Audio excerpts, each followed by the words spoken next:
You guys, there is an absolutely overwhelming amount of information to take in from that explosive state of play, but my goodness, was it an absolute masterpiece of a presentation.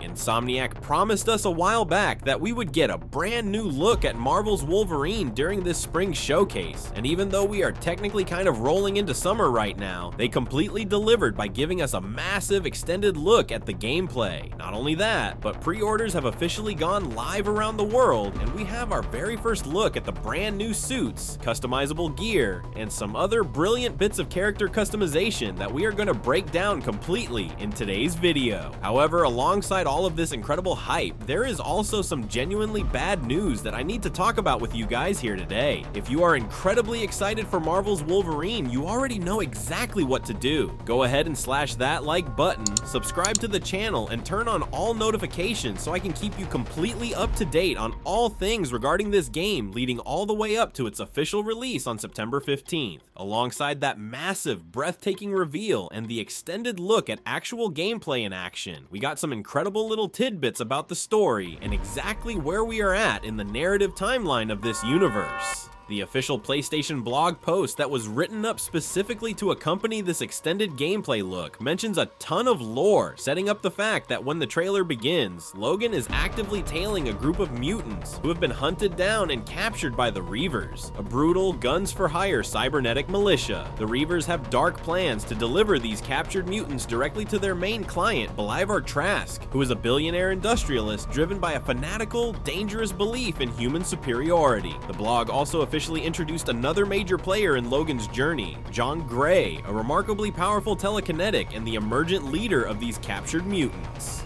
We even got a beautiful crisp 4K screenshot of what Jean Grey looks like in this game, officially confirming that John is going to be joining us on this journey and that we will be getting other iconic X-Men characters interacting with Logan throughout the narrative. What is also incredibly important to note based on this new information is that it seems as though there is no official X-Men team formed yet in this universe. This is a massive piece of lore confirmation coming directly from the actual text of the PlayStation blog, which explicitly states that the situation is incredibly dire and help is limited because mutants live completely in the shadows, fearful of those hunting them down, while the rest of society lives entirely unaware of their existence. The blog goes on to explain that the only ones potentially capable of protecting their own is Team X, a last stand mutant task force facing its absolute darkest hour, which Logan officially rejoins after leaving it 3 years prior. So yes, as of where we are at in the story of this game, there is no active X-Men team, and mutants as a whole are hidden away from humanity. We also clearly saw in the trailer that one of the young mutants currently in captivity under Trask and the Reavers is none other than Leech, meaning we are officially getting Leech appearing in this game alongside a bunch of other hidden mutants that I am going to go over in a deep dive breakdown video later. We also have this mysterious Team X that Wolverine was a part of at some point. Who exactly was a part of Team X alongside him is a massive question mark that we are going to have to learn when we finally get our hands on the game. There are just so many little tidbits in this PlayStation blog talking about the depth of the combat, the mechanics of the gameplay, and all sorts of fun stuff that we are going to be getting up to when we get our hands on Marvel's Wolverine come September 15th. But I am going to save all of that specific analysis for a separate video breaking down the entire extended gameplay trailer frame by frame, so make sure you keep an eye on the channel for that because it is coming very soon.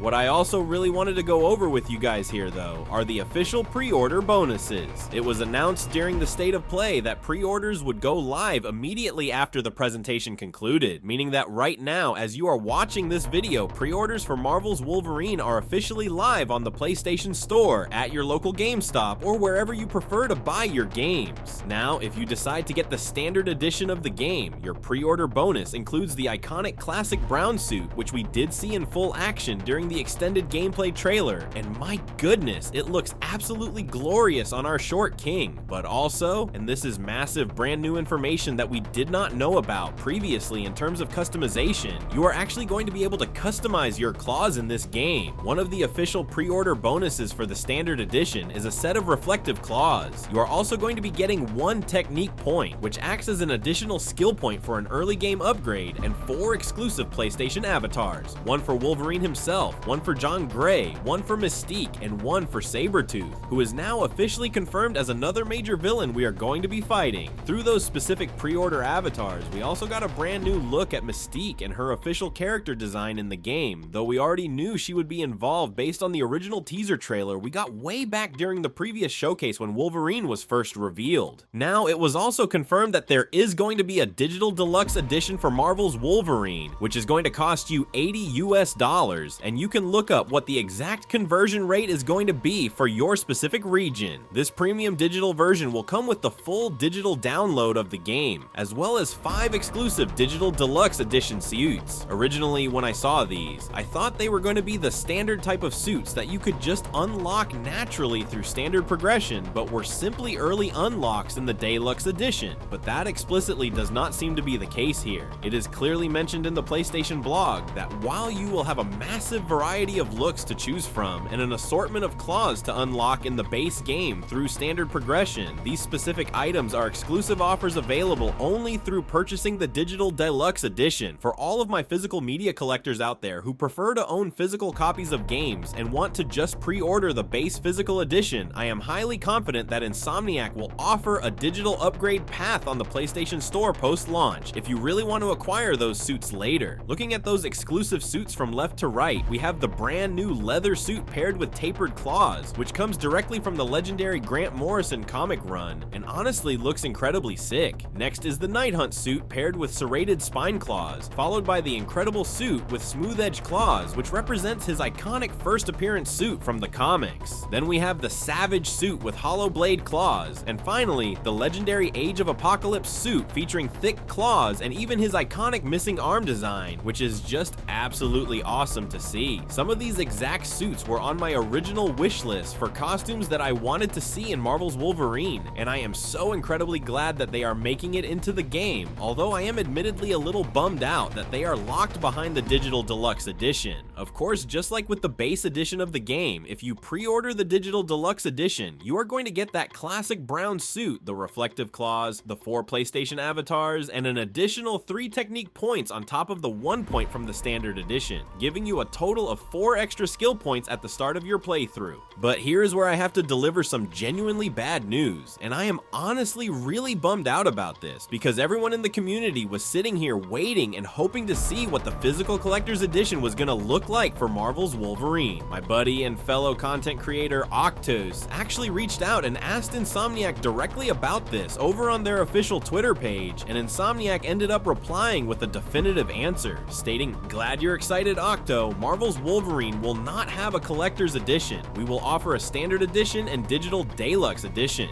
That is right, there is absolutely no collector's edition being made or sold for Marvel's Wolverine at all. While this doesn't completely rule out the possibility of getting things like a limited edition PS5 controller or a custom console bundle themed after the game down the line, a dedicated premium physical box with a statue is officially out of the picture. From what I can tell, I think the massive Marvel Spider-Man 2 Collector's Edition was simply a tad bit too expensive for the general market, and because it didn't come with a physical disc, it was a tough pill for a lot of collectors to swallow, meaning it never actually ended up selling out on the PlayStation Direct website. I guess because of that, Insomniac just didn't want to invest the massive capital required to manufacture another massive collector's edition for Marvel's Wolverine. It is a massive bummer because it would have been so cool to get a premium statue featuring Wolverine slashing a Sentinel hand, but at least Insomniac is being completely transparent in their communication and telling us right up front rather than making us wait for months. That is all the major news I have for you guys here in today's video. 6 brand new costumes revealed, customizable claws, a dark narrative, and a September 15th release date. I want to kick it over to you guys. Sound off with your thoughts in the comments section below. Let me know what your favorite revealed suit is, and tell me how you feel about the lack of a collector's edition. I've been Caboose, and I'll see you guys in the next video.